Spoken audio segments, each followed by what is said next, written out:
E aqui, como repórter ao cinema, então, eu quis tentar trazer um pouquinho do que era essa fachada, os cartazes ali na frente, e essa arquitetura muito comum desse período, que é o Art Deco.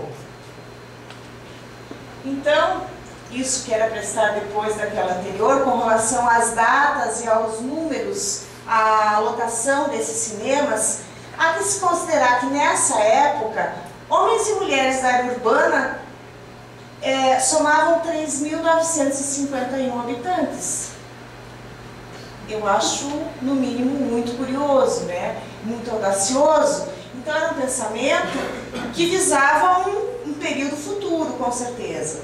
Então, considerando essa população, de acordo com o censo de 50, 3 anos após a instalação da primeira sala de cinema com 980 lugares, a população era de 3.900 pessoas. Bem, da área urbana, considerando. Dessa área urbana, quantos eram os que efetivamente tinham essa condição, ou, enfim, todos os que estavam nesse espaço. E aí, em função disso, dessa relação, número de lugares e população, as filas, as sessões eram muitas, diversas. A fila se formava fila na calçada, enfim, toda uma busca da população por esse espaço, que na verdade tinha essa concepção de ser um lugar onde que um vai, todos vão. Um lugar onde se estabelece a relação de posição social também. De acordo com o Shevchenko, as salas de cinema se multiplicaram por toda parte, se tornando mais importantes, suntuosas e edificadas segundo o código modernista e ousado do Art Deco. E isso é recorrente em todas as cidades catarinenses desse período, e lá não foi diferente dentro dessa época. Dentro de Santa Catarina, no ano de 50, as salas, então, quando desse recenseamento, era de 44 salas de cinema.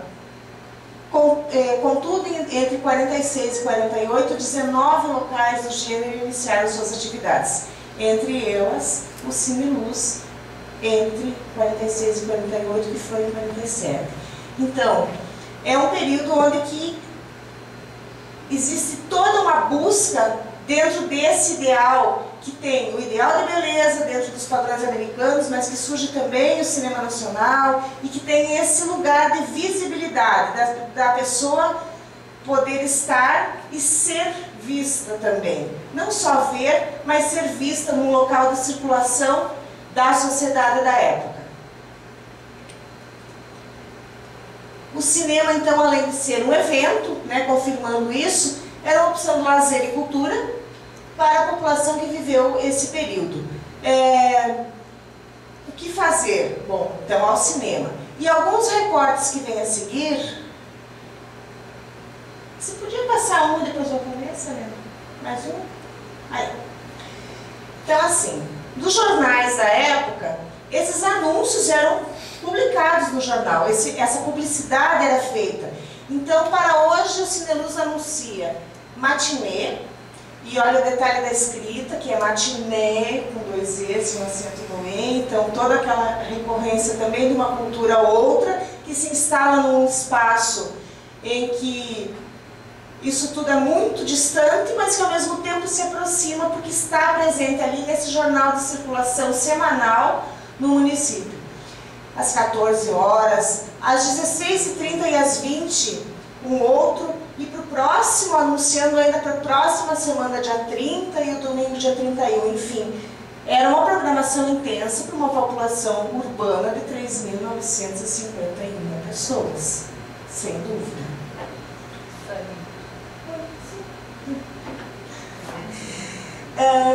O Épico e o Vento Levou, no qual ali, a seguir da Sensacional, a Van Premiere, dia 2 de maio, às 22 horas. Quanto tempo dura, enfim, esse filme, né? Então, eles iam ver a sessão às 22, em 1950, e alguns... Saía depois da meia-noite. Com certeza, bem depois da meia-noite, né? Então, é um fato curioso. Virtuoso também. Em Technicolor.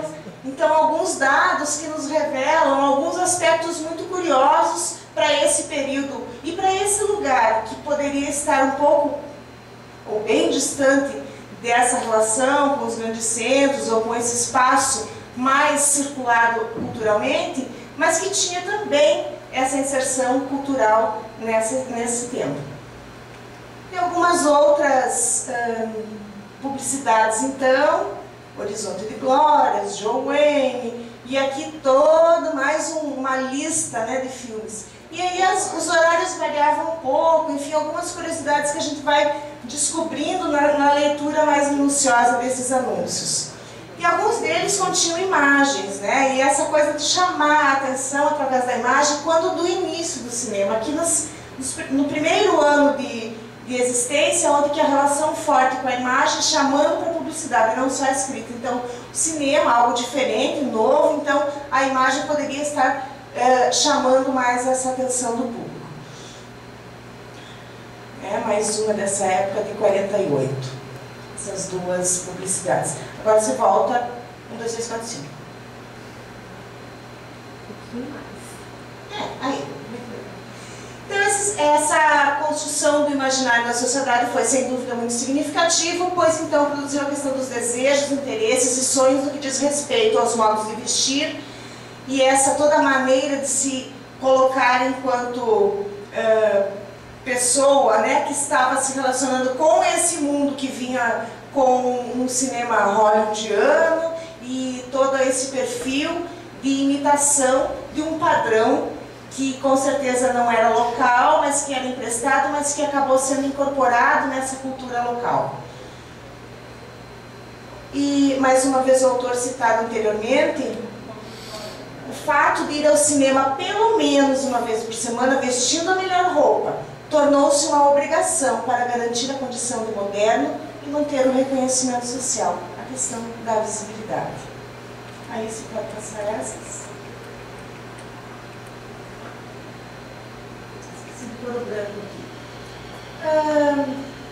Em geral, o espetáculo é associado ao estado alucinatório de hipnose do sonho que amplia seus poderes de discussão. E eu acho que isso é alguma coisa interessante para se pensar a seguir. Quase, professora? Fechando, encerrando. O conteúdo dos filmes estava então ligado a um conceito norte-americano, sem dúvida, em que mocinhos e bandidos disputavam o coração de uma senhorita. Em geral, o roteiro desses filmes trazia esse contexto e é uma linguagem que se repete em diversos filmes da época pesquisada. A montagem paralela, né? O bandido, o mocinho, o trem, né? Exatamente. Ele amarrava a mocinha. Esse é um exemplo clássico de montagem paralela, primeiro que houve, né? Porque as ações, elas se juntam lá no trem. Então, a mocinha está amarrada no trilho, aí vem o trem e o mocinho vai salvar e o trem vem, então se juntam no final, dando a apoteose da mocinha salva, né? E essa sensação de se sentir satisfeito, vencido e salva pelo mocinho é o que fazia trazer essa relação de identificação com aquilo que estava sendo visto na tela, a identificação pessoal e a busca da realização desse sonho que muitas vezes não vinha, mas que vinha sim pela concretização das imagens do cinema. Penso que concluí assim. Agradeço.